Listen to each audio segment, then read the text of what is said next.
우리에게 가르치실 것이니라. 우리가 그의 길로 행하리라 하리니 이는 율법이 시온에서부터 나올 것이요 여호와의 말씀이 예루살렘에서부터 나올 것이니라. 아멘. 진리의 빛으로 흑암을 밝히시며 우리의 걸음을 넓게 하시어 실족하지 않게 도와주시는 하나님, 감사와 찬송과 영광을 삼위일체 하나님께 올려드립니다. 예배자로 모인 우리 모두 마음을 합하고 입을 모아서 지극히 아름다운 일을 행하신 하나님께 영광을 돌리게 하옵소서. 예배하는 이 시간 감사의 찬송을 힘차게 불러 하나님의 구원하심을 만국에 선포하게 하시며 시와 찬미로 지극히 아름다운 주의 이름을 높이게 하옵소서. 참되게 예배하는 성도마다 구원의 우물에서 기쁨으로 물을 깃는 신령한 은혜를 더하여 주옵소서. 예수님의 이름으로 기원하옵나이다. 아멘. 사도신경으로 우리의 신앙을 고백합니다. 나는 전능하신 아버지 하나님 천지의 창조주를 믿습니다. 나는 그의 유일하신 아들 우리 주 예수 그리스도를 믿습니다. 그는 성령으로 잉태되어 동정녀 마리아에게서 나시고 본디오 빌라도에게 고난을 받아 십자가에 못 박혀 죽으시고 장사된 지 사흘 만에 죽은 자 가운데서 다시 살아나셨으며 하늘에 오르시어 전능하신 아버지 하나님 우편에 앉아 계시다가 거기로부터 살아있는 자와 죽은 자를 심판하러 오십니다. 나는 성령을 믿으며 거룩한 공교회와 성도의 교제와 죄를 용서받는 것과 몸의 부활과 영생을 믿습니다. 아멘.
함께 공동의 기도로 하나님 앞에 고백합니다. 사랑의 하나님, 경건한 자가 줄어들고 있습니다. 참 마음으로 하나님을 찾는 자를 찾아보기 어려운 시절을 살아가고 있습니다. 현대인들은 마음에 이르기를 내가 하늘에 올라가 하나님의 무별 위에 내 자리를 높이리라 말합니다. 과학과 이성을 신봉하는 사람들은 가장 높은 구름에 올라가 지극히 높은 이와 같아지리라고 장담하고 있습니다. 썩어져가는 육신의 조형을 따라 우상을 숭배하며 하나님께 등을 돌리고 있는 이 세대를 용서하여 주옵소서. 복음을 먼저 받은 저희도 세상 사람들과 다를 바가 없어서 입으로는 하나님의 이름을 부르지만 행동으로는 세상의 가치관에 젖어서 살아갑니다. 교만함으로 인하여 떨어진 계명성처럼 저희도 스몰 밑바닥에 이르게 되지는 않을까 두렵습니다. 속히 겸손한 신앙을 회복하여 하나님을 바르게 섬기며 살게 하옵소서. 예수님의 이름으로 이 고백의 기도를 드립니다. 아멘. 주님의 기도하시겠습니다. 하늘에 계신 우리 아버지, 아버지의 이름을 거룩하게 하시며 아버지의 나라가 오게 하시며 아버지의 뜻이 하늘에서와 같이 땅에서도 이루어지게 하소서. 오늘 우리에게 일용할 양식을 주시고 우리가 우리에게 잘못한 사람을 용서하여 준 것 같이 우리의 죄를 용서하여 주시고 우리를 시험에 빠지지 않게 하시고 악에서 구하소서. 나라와 권능과 영광이 영원히 아버지의 것입니다. 아멘. 이 시간 이제 찬양 함께 나누시도록 하겠습니다.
자리에 계신 분들과 한 번 더 인사 나누겠습니다. 사랑하고 축복합니다.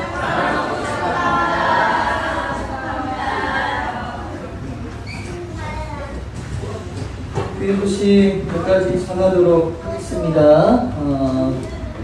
오늘 속회를 드리는데 오늘 이렇게 나가시는 분들도 좀 계시나봐요. 여러분들 자유롭게 하시면 됩니다.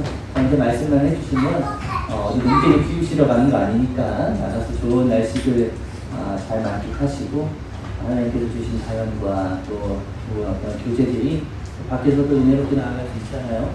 청년들은 너무 많이 나가가지고 당분간 안 나갈 계획이고 나머지들만 여러분들 일정들을 좀 잡으셔서 좋은 시간들 좀 잘 보내고 오시면 되겠습니다. 중고청 수련회 이번 주입니다. 이번 주 금요일날 8시 반에 출발하려고 하는데 제가 약간 계획이 조금 더 일찍 출발하면 어떨까? 어차피 출발하는 인원이 그렇게 많지 않아가지고 그런 생각이 있습니다. 8시 반이라고 제가 기록을 해놨지만 이거보다 한 30분 일찍 가볼까 지금 생각하고 있거든요. 여러분 기억하셔서 아이들을 위해서 기도해 주시면 감사하겠습니다. 돌아오는 날은 아마 거기 집회 끝나고 아마 한 2시간 정도 걸릴 것 같거든요. 2시간, 새벽에 오는 거보다 2시간. 원래대로 내일 집회 끝나고 그날 출발했었던 거니까 도착하면 한 1시 정도 될 것 같은데, 1시 정도. 그럼 여러분들 되게 자녀들이 어차피 다 재우 말고는 다 성인이니까 재우를 알아서 잘 들여보낼게요. 아니면 제가 데려가서 갈까요? 네. 진짜 굉장히 좋아요. 내가 짐을 또 하는 것 같은 느낌이에요. 네, 아무튼 우리는 한 1시 정도 될 것 같으니까요. 여러분께서 참고해 주시면 되겠습니다. 우리 권석이가 오랜만에 또 휴가를 나왔는데 이제 권석이가 정말 얼마 안 남았습니다. 지금 군대 가가지고 이제 잔류가 4일밖에 안 남았대요. 휴가는 이제 2번 남은 것 같은데? 한 번? 2번 남았어요. 2번. 아마 제가 기억하기로는 8월 3일날 들어간다고 했었던 것 같아요. 8월 2일이요. 2일. 8월 2일 날이 주일인가 보다. 그쵸? 주일날 들어갔다가 그 다음날 나오니 그 다음날 나오는 거죠. 8월 4일에 또 나온대요. 4일. 2일날 들어갔다 4일날 또 나온대요. 이제 권석이는 민간주의라고 봐도 이제 무방할 정도고, 조금만 더 있으면, 민성이가 나옵니다. 민성이는 왜 이렇게 안 보이느냐? 휴가를 너무 많이 썼어요. 노느라 너무 많이 써가지고, 민성이는 이제 휴가가 얼마 없는 걸로 알고 있는데요. 그죠? 아예 없나요? 며칠 있는 것 같은데. 그래요. 근데 민성이는 10일 저녁입니다. 8월 10일. 그래서 아직 얼마 안 남았어요. 그러니까 뭐 민성이도 그렇고 권석이도 그렇고 이제 긴 공무 시간을 마치고 이제 다시 사회로 돌아올 텐데 거기가 좋았다라고 하는 걸 잊으면 안 돼요. 이 세상이 얼마나 힘든 줄 아는 저기 서양에는 가지도 않은 그 군대에 끄덕이고 있어요. 세상이 녹록지 않다라고 하는 걸 이미 깨달았어. 축하하고 또 나오면 또 한번 축복하도록 하겠습니다. 토요일날 주환이가 생일이네요. 어디 갔어요? 생일 축하합니다. 생일 축하합니다. 사랑하는 주환이 생일 축하합니다. 오늘은 모르겠는데 엄마가 되겠지. 오늘 해찬을 위해서 주환이가 좋은 식사를 드시길 바랍니다. 혹시 또 특별한 이야기가 있을까요? 없으시면 하나님 앞에 봉헌하도록 하겠습니다.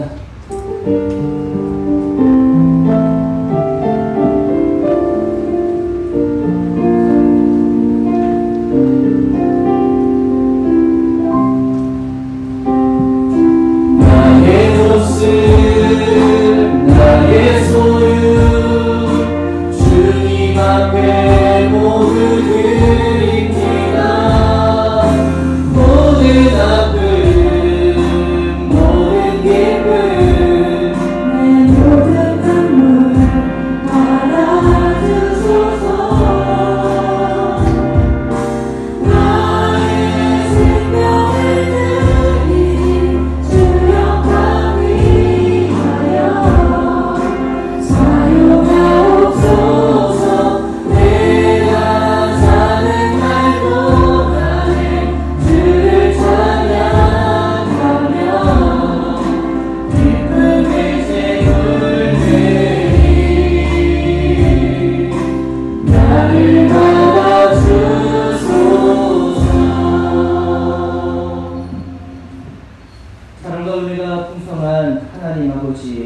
하나님 저희들의 삶을 인도하여 주심에 너무나도 감사를 드립니다.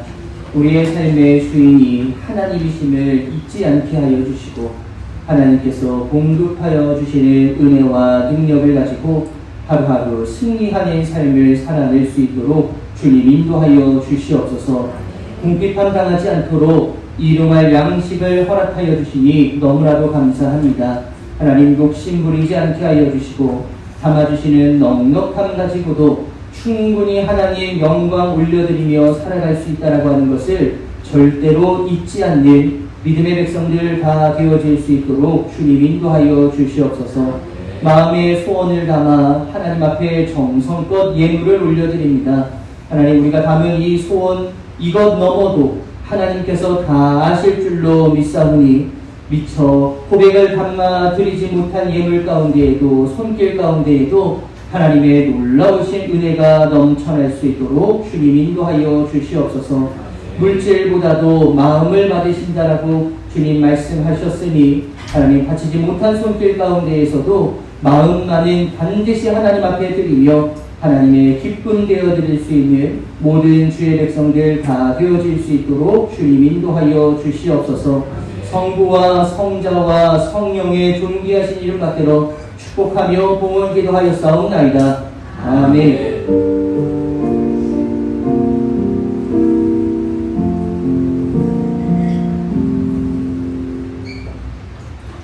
하나님의 말씀 요한복음 11장 21절에서 27절 말씀입니다.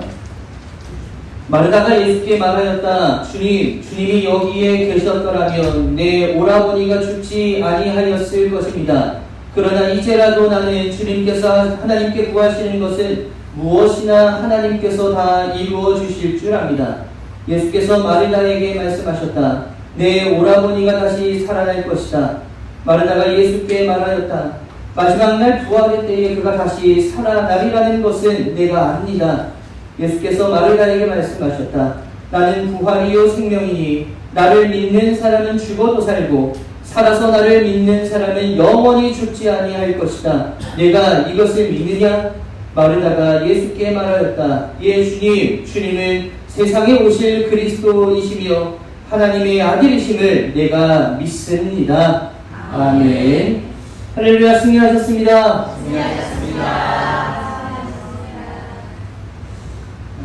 우리 지난주에 나눴었던 질문 11번째 질문이었습니다. 네가 이것을 믿느냐? 내가 이것을 믿느냐라고 하는 질문이었습니다. 지난주 말씀 혹시 기억하세요? 좋아요. 우리 망각의 은혜가 있기 때문에 지난주 그대로 가지고 와서 해도 전혀 무방하죠. 지난주 말씀을 한번 떠올려 보겠습니다. 이렇게 한번 기억이 나실까요? 믿음의 본질, 믿음은 세 가지 믿음이 함께 있다는 것. 과거 믿음이 있고, 현재 믿음이 있고, 미래 믿음이 있습니다. 이 세 가지가 함께 합쳐졌을 때 내 믿음이라고 이야기한다라고 지난주 말씀드렸어요. 과거 빼놓고 현재와 미래 두 개만 합쳐놓고 내 믿음이다라고 이야기할 수 없고, 미래 할 거 그냥 제쳐두고 과거에 했던 것과 현재 가지고 있는 것 이 두 가지만 하나님 앞에 보여드린다고 해도 그 믿음은 온전한 믿음이라고 이야기하지 못한다. 과거와 현재와 미래 이 세 가지가 같이 함께 어우러져야 진짜 믿음이다라고 이야기했습니다. 이 마르다에게 이 세 가지의 믿음 중에서 두 가지의 믿음은 참 좋았지만 한 가지의 믿음이 별로 좋지 않았습니다. 두 가지의 믿음 좋았었던 건 과거의 믿음 참 좋았잖아요. 계셨더라면 우리 오라버니가 죽지 않았을 겁니다. 과거에 예수님께서 여기 계셨으면 우리 오빠가 죽었겠습니까? 믿음 참 좋죠. 그리고 또 한 가지 믿음이 좋았었던 건 미래의 믿음이었어요. 내가 오라버니가 지금 당장 살아날 거야 라고 예수님께서 말씀하셨는데도 불구하고 이 마르다는 뭐라고 이야기하냐면 믿음이 미래로 도망가 버렸어요. 아니, 예수님께서 나중에 부활하실 때 우리 오빠도 육신의 부활이 아니라 영적인 부활이 있을 거도 저 믿는다니까요. 미래의 믿음은 참 좋았죠. 근데 예수님은 그 질문을 했었던 게 아니라 지금 당장 나사로 너희 오빠가 살아날 걸 믿니? 지금 현재에 살아날 걸 믿냐고 그렇게 물어보시는 그 질문은 마르다에게 현재형 믿음을 회복시켜 주시기 위한 예수님의 질문이었다라고 지난주 말씀을 드렸죠.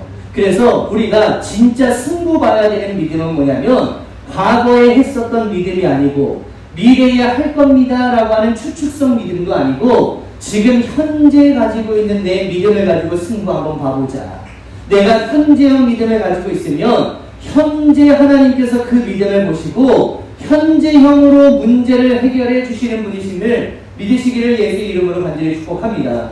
그래서 여러분들이 현재 어떤 문제가 있으시다면 과거에 있던 거 끄집어 와가지고 옛날에 했던 거 아시잖아요 라고 그런 얘기 하지 말고 미래에 가가지고 저 나중에 선교사를 위해서 선교지를 위해서 제가 직접 가든지 해서 미래에 그거 가져오지 말고 지금 있는 거 가지고 하나님 앞에 내어 맡겨드리면 현재의 문제를 깔끔하게 해결해 주실 줄을 믿으시기를 간절히 바랍니다. 이게 지난주 우리가 나눴었던 현재형 믿음이었어요. 기억이 좀 나시죠? 네. 다음 주 여쭤보면 또 안 나시겠죠? 네. 오늘은 두 번째 시간입니다.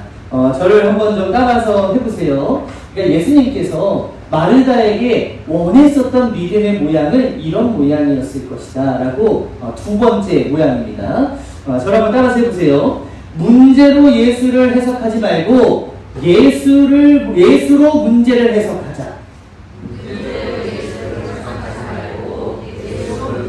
잘하셨어요. 길었는데 제가 오히려 버벅거렸죠. 다시 문제로 예수를 해석하지 말고 예수로 문제를 해석하자. 시작. 문제로 예수를 해석하지 말고 예수로 문제를 해석하자. 예수님께서 원하시는 건 이런 거였습니다. 오늘 25절, 26절 말씀을 한번 좀 보고 가볼게요. 25절, 26절입니다. 예수께서 마르다에게 말씀하셨다. 나는 부활이요 생명이니 나를 믿는 사람은 죽어도 살고 살아서 나를 믿는 사람은 영원히 죽지 아니할 것이다. 내가 나를 믿느냐? 라고 이제 질문하고 계시는 거죠. 마르다에게 하는 질문이 뭐냐면 내가 부활이야? 내가 생명이야? 너가 이걸 믿느냐? 라고 질문을 하고 있죠. 이것의 말의 뜻이 뭐냐면 너 내가 누군지 몰라? 너 내가 어떤 사람인지 몰라? 너 내가 누군지 진짜 몰라서 그렇게 하는 거야? 라고 하는 질문을 지금 마르다에게 하고 있는 거다라는 겁니다. 그냥 막연하게 믿는 것을 물어보는 게 아니라 너가 진짜 나를 뭐로 생각하고 믿고 있느냐? 라고 하는 것을 다시 한번 되묻고 계시다는 거예요. 예수님께서 아마 섭섭하셨을 것 같아요. 뭐냐면 예수님이 계셨더라면 죽지 않을 것이라고 하는 거 저 믿는다니까요. 미래에 가면 예수님 부활하실 때 우리 오빠 살아날 거 그거 난 믿는다니까요. 근데 지금은 아니지 않습니까? 라고 하는 이야기를 지금 예수님에게 했을 때 예수님이 그 얘기를 듣고 얼마나 섭섭했겠어요. 얘가 나를 진짜 안 믿는구나. 얘가 나를 진짜 아주 100% 신뢰하는 건 아니구나. 얘가 나를 믿는 얘기는 하지만 사실 저 믿음에는 빈틈이 많은 믿음이구나 라고 하는 게 지금 너무 예수님을 섭섭하게 만드는 거예요. 야, 네가 나하고 같이 온 세월이 얼만데, 야, 네가 나하고 같이 식사를 한 게 몇 끼인데 지금 너가 나를 진심으로 믿지 못하고 있었던 거구나. 너무 슬픈 거예요. 마르다에게 기대하고 싶었던 그 믿음은 그 예수님이 진짜 어떤 분이신지를 그거를 알기를 원하셨다라고 하는 겁니다. 지금 마르다는요, 오빠가 지금 죽음을 맞이해가지고 큰 상실감 때문에 문제에 다다르게 되어진 거예요. 이 문제를 가지고 예수님 앞에서 지금 항의하듯이 이야기하고 있는 겁니다. 쉽게 말하면 이런 얘기예요. 그 과거에 예수님 계셨으면 안 죽었을 거 아닙니까? 그러니까 우리 오빠가 죽은 건 누구 책임이에요? 당신 책임 아닙니까? 아니 계셨으면 안 죽었지만 안 계셨으니까 죽었으니까 이건 당신 책임이지 이건 누구 책임입니까? 지금 책임을 예수님에게로 돌리고 있다라는 거예요. 그런데 예수님이 그 이야기를 듣고 마르다의 말에 자꾸 뭐라고 여쭤보시냐면 나 믿어? 나 부활인 거 믿어? 나 생명인 거 믿어? 이거 진짜 믿고 있는 거 맞아? 이렇게 대놓고 계시라는 거죠. 마르다는 문제를 먼저 바라본 다음에 그 다음에 예수님을 해석하기 바빴고 예수님은 이 마르다가 문제를 먼저 보지 말고 내가 어떤 존재인지를 먼저 바라본 다음에 그 다음에 문제를 해석하기를 원하셨다는 거예요. 이 두 가지 시각의 차이가 있는 겁니다. 예수님의 의도가 이런 거죠. 마르다야, 너 살아가다 보면 말이야, 지금 오빠가 죽은 거 이것도 굉장히 큰 문제이겠지만 살면서 얼마나 많은 문제들을 만날지 너 기대해도 좋아. 권서가 기대해도 좋아.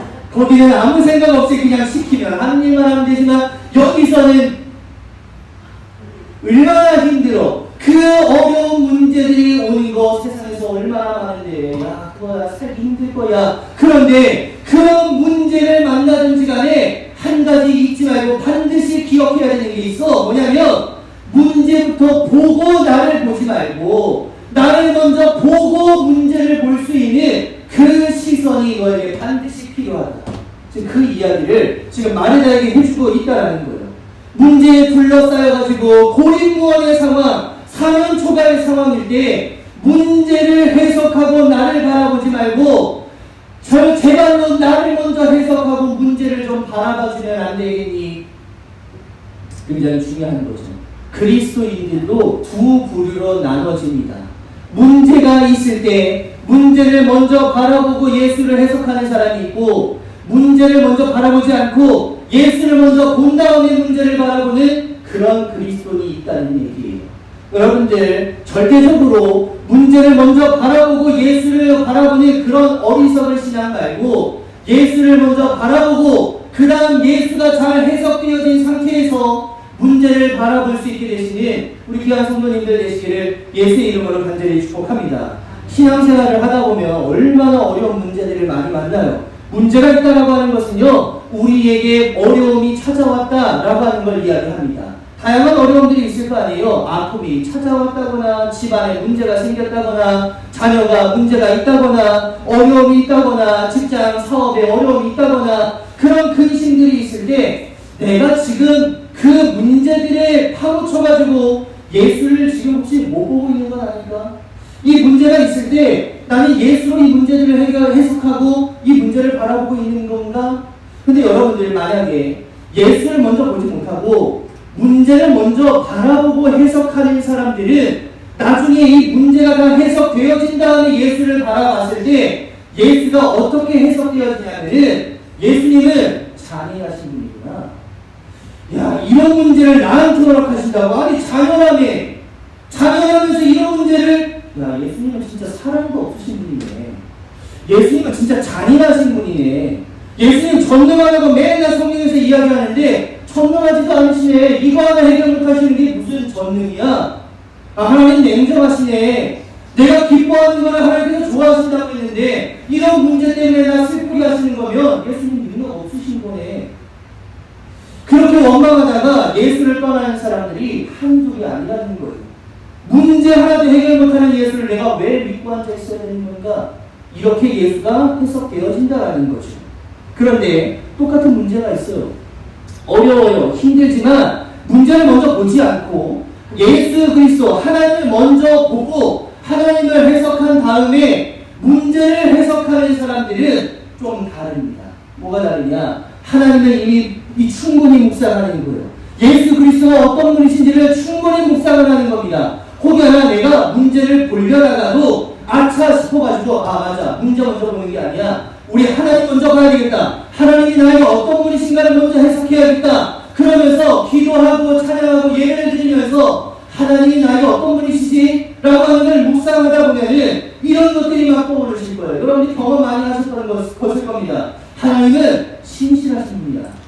하나님은 반드시 약속을 지키시는 분이야. 하나님은 나를 승리로 이끌어가 주시는 분이야. 하나님은 나를 늘 준비시켜 주시는 분이시야. 내가 어떤 어려움이 있다 하더라도 어떤 아픔이 있다 하더라도 여호와 라파 하나님이 나를 치유해 주시는 하나님 그런 분이실 거야. 다 포기한다 하더라도 세상도 포기하고 부모도 포기한다 하더라도 하나님은 나를 절대로 포기하지 않으시는 끝까지 나를 붙드시는 하나님이시야. 그것을 내가 고백하고 그 다음에 문제를 바라보면 내가 나 문제 때문에 원망했던 거 아마 부끄러워지실 겁니다.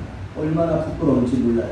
나중에 말하다가 내가 왜 그때 현재의 믿음으로 예수님께 고백 못했지? 아마 부끄러웠을 거예요. 먼저 묵상하고 문제를 바라보면 원망이 아니라 그 안에서 하나님의 놀라운 계획과 섭리를 발견할 수 있게 되어진다라고 하는 것을 다시 한번 기억할 수 있게 되시기를 예수의 이름으로 간절히 축복합니다. 내가 했던 원망이 부끄러워질 정도로 반전에 하나님께서 여러분들의 그 삶을 옳은 길로 인도하여 주시는 그 놀라운 역사를 경험하실 수 있게 되어진다라고 하는 거예요.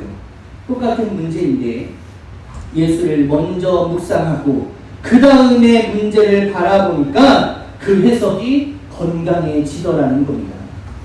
어떤 문제가 닥쳤을 때에 문제를 먼저 보고 그 다음에 예수를 해석하게 되어지면 여러분 예수님한테 서운한 거 많으실 거예요. 나 그 다음에 예수님 진짜 1도 믿고 싶지 않다. 그런 마음 아마 많이들 생기실 겁니다.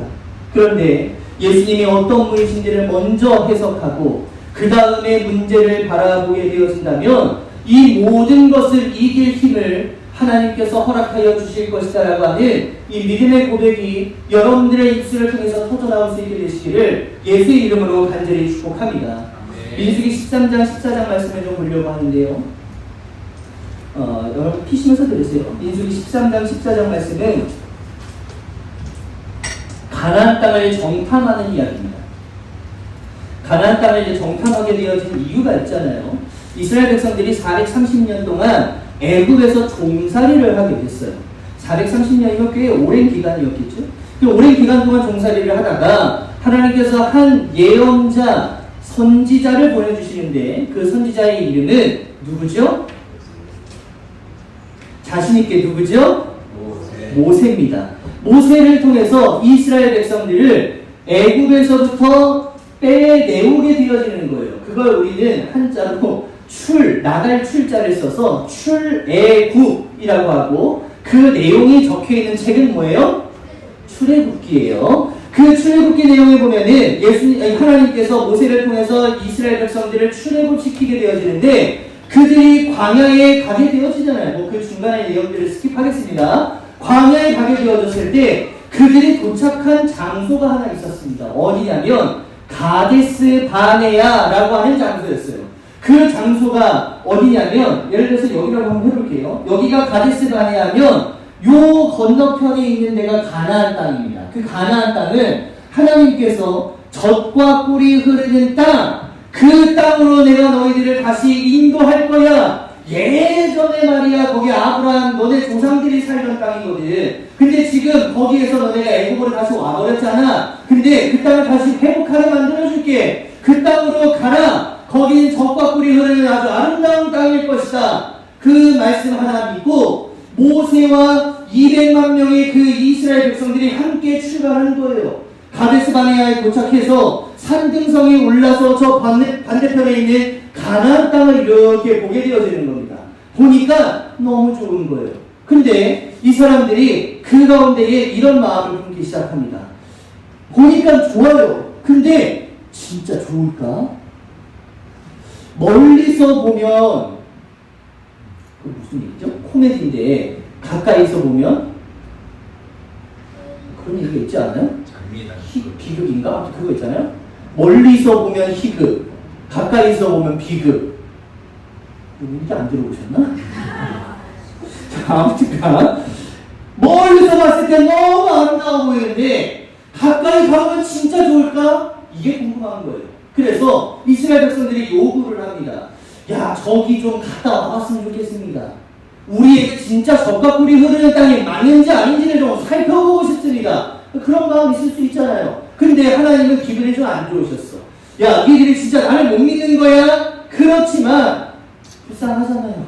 그래, 한번 갔다 와봐 라고 이 하나님께서 이스라엘 백성들에게 한 명씩 지파당 한 명씩을 뽑아내게 하셨습니다. 지파가 12지파였으니까 총 몇 명이 모인 거예요? 12명. 아시겠죠? 12명의 사람을 여기다 쫙 세워놓고 앞으로 너희는 40일 동안 저 가나안 땅에 들어가서 모든 것들을 다 정탐하고 와라. 우리가 궁금한 게 하나도 없을 만큼 다 정탐하고 오고 그때 40일 이후에 돌아와서 우리에게 그거 좀 알려줘봐.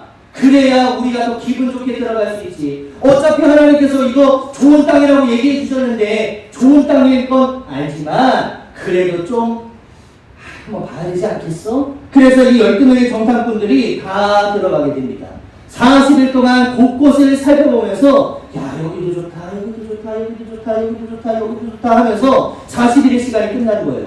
40일이 끝나고 다시 이스라엘 백성들 그 정탐꾼 12명이 다시 이제 본진으로 돌아오게 되어지는데 사람들이 얼마나 기대감이 있어. 야, 정말 얼마나 좋을까.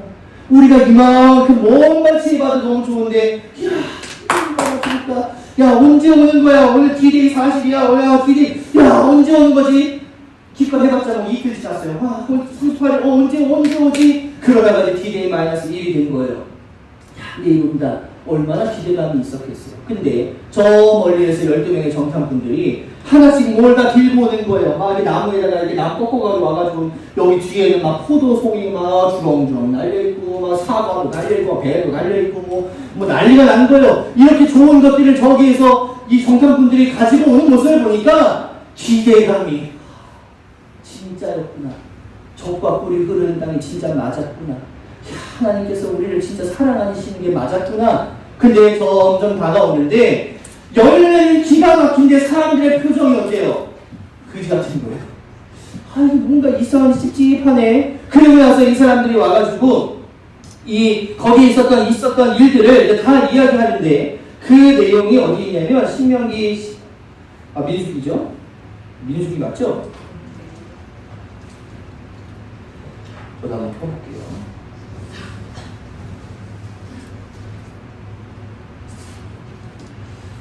어디를 보시냐면 27절부터 한번 보겠습니다. 27절. 아까 그 얘기가 23절 한번 보시겠어요? 23절에 그들은 에스골 골짜기에 이르러 거기에서 포도 한 송이가 달린 가지를 꺾어가지고 두 사람이 막대에 꿰어 둘러매었다. 석류와 무화과도 땄다. 이런 것을 가지고 온 겁니다. 자, 27절에 그들은 모세에게 다음과 같이 설명하였다. 우리에게 가라고 하신 그 땅에 우리가 갔었습니다. 그것은 정말 적과 꿀이 흐르는 땅이 맞았습니다.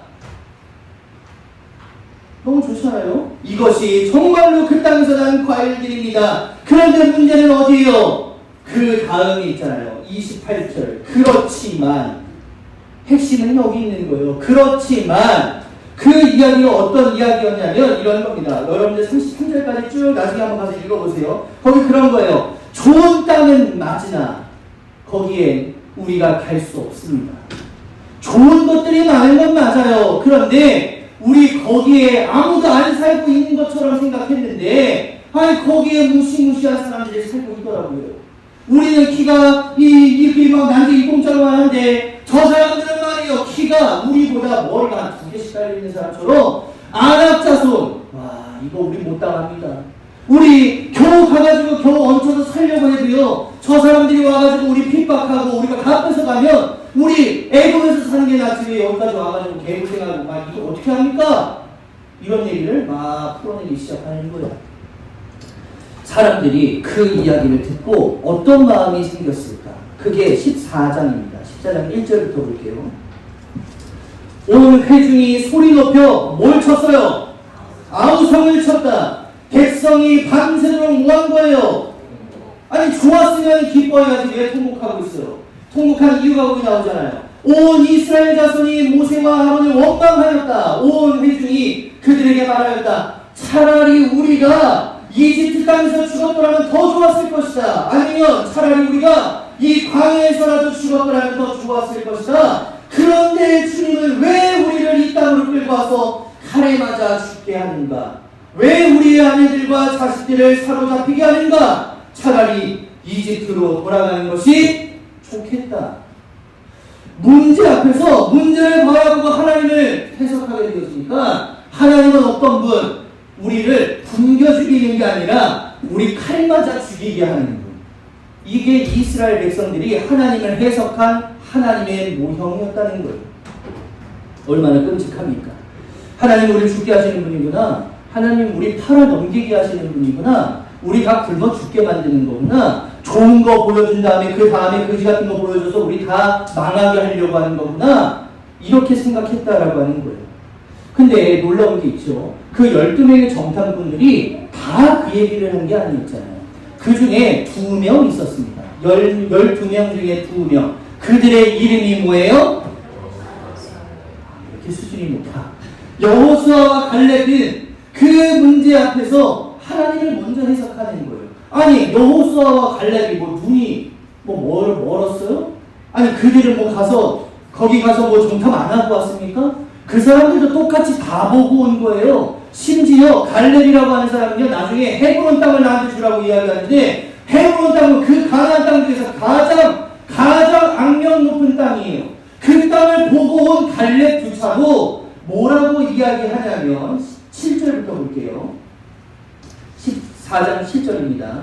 이스라엘 자손 온 회중에게 말하였다. 누가 얘기하는 거냐면 6절에 가서 보시면 여호수아와 여분의 아들 갈렙이 슬픔에 겨워서 옷을 찢으며 그들에게 말하는 겁니다. 이스라엘 백성들에게 우리가 탐지하려고 두루 다녀본 그 땅은 매우 좋은 땅입니다. 자, 여기까지 똑같아요? 안 똑같아요? 똑같죠? 그 다음이 완전히 다르잖아요.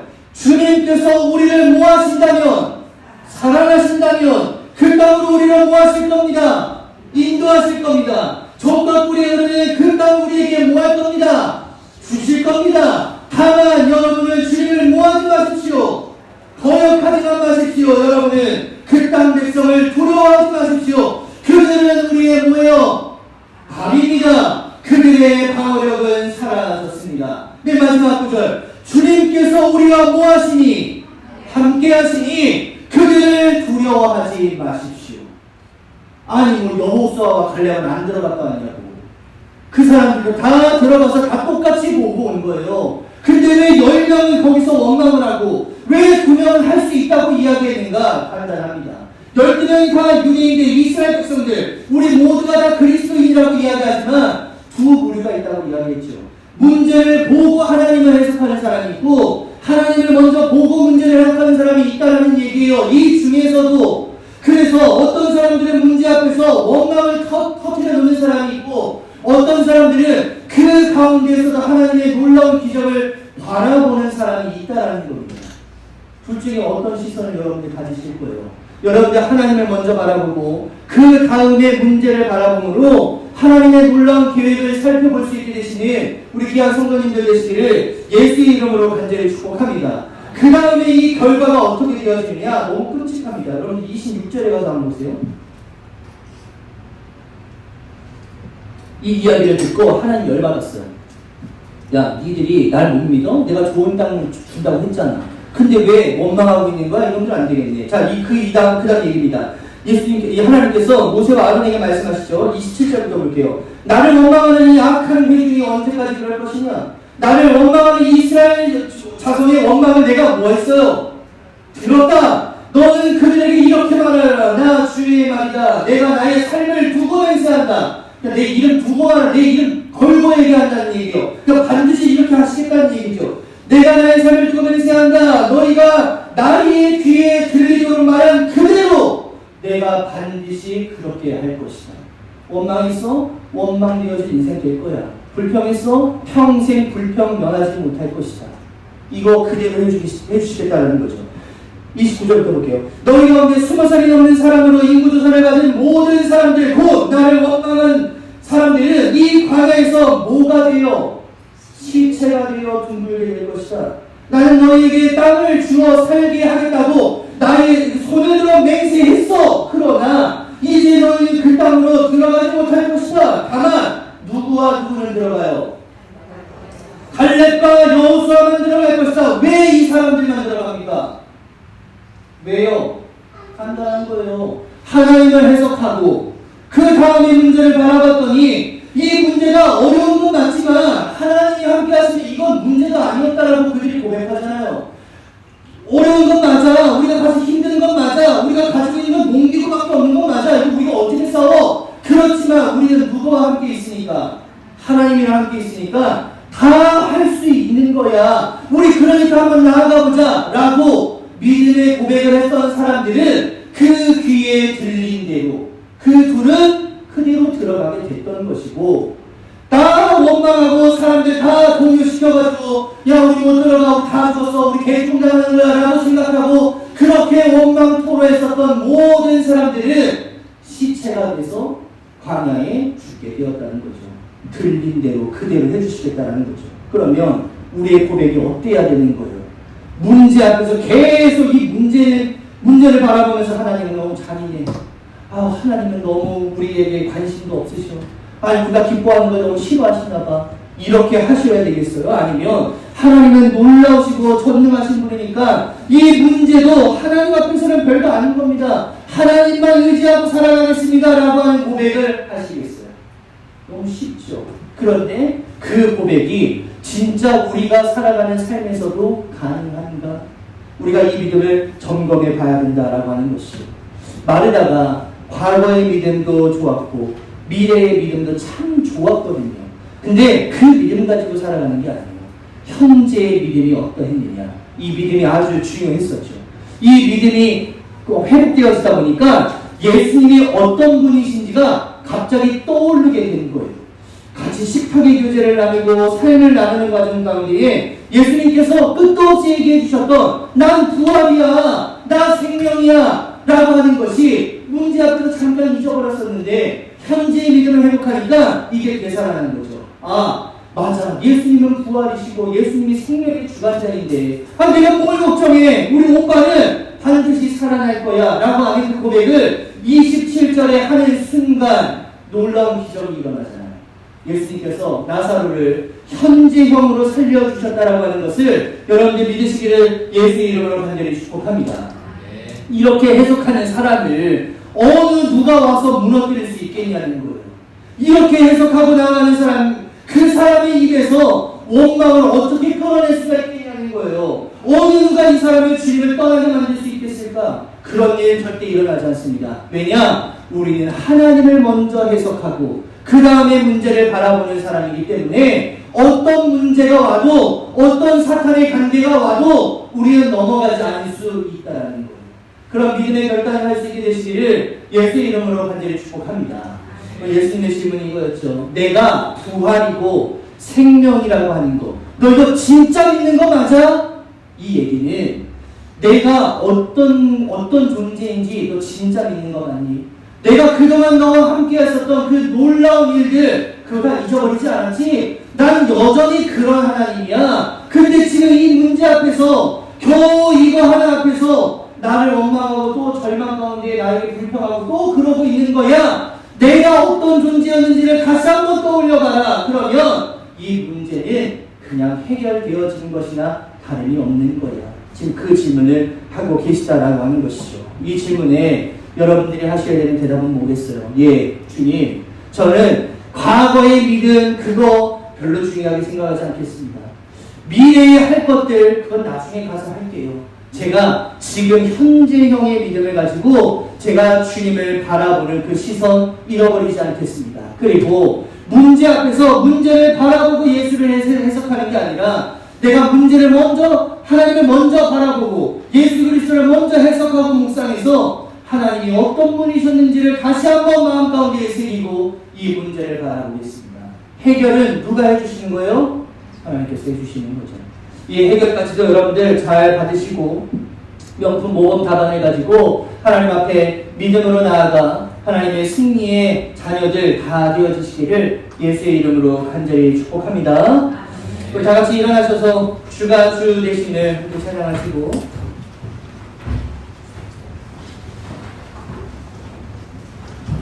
짧게 기도하고 또로 예배를 마치도록 하겠습니다.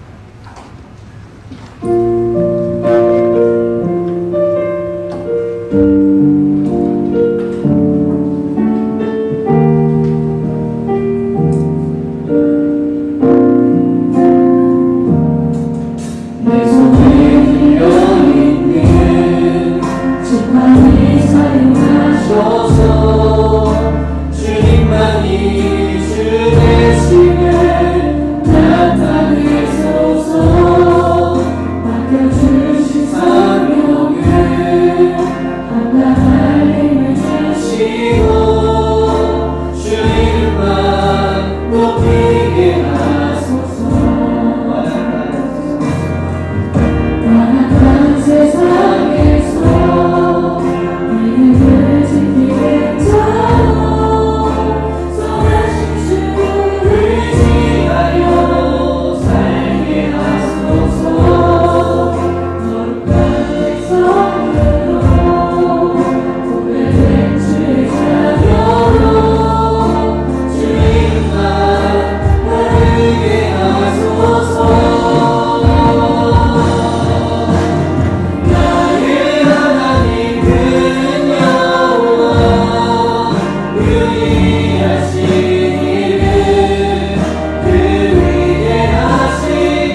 그동안 문제를 먼저 해석하고 예수님을 바라봤기에 예수님은 잔인하신 분이거나 우리의 슬픔을 즐기시는 분이거나 우리의 기쁨을 원하지 않으시는 분이거나 하나님은 우리의 패배를 원하시는 분이시다라고 우리 스스로 주님을 오해하며 살았습니다.